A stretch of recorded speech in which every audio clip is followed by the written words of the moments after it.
And for me as an investigator, it was good enough that even if it's 1 or 2% of the DNA, for example, pointing accused number 3, it is enough for me to convince me that he was there as an investigator.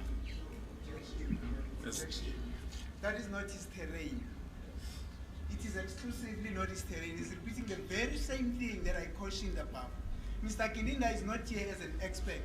He's here as a police officer. He only needs to bring information to the court, the basis on which this court then will have to make a decision. He is not here to analyze that information as though he's the one that is going ultimately to give a judgment.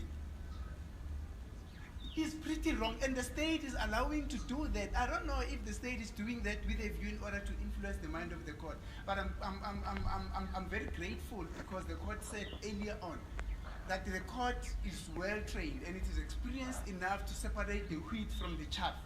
What Mr. Gininda is doing now is only trying to influence the mind of the court with a hell lot of a chaff. What is stating that it's a chaff is nonsensical. It should not be done, man.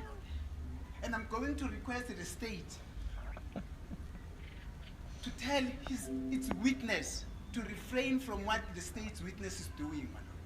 Because it's not here as an expert, and we're not interested in his opinion. His opinion matters not.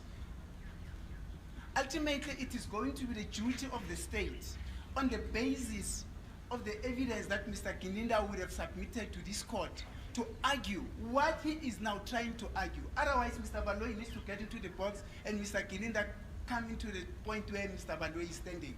They need to swap positions. Yeah. But what he's doing now is pretty nonsensical. Okay, yes, let's hear the state. That's the state's. Please, Malota.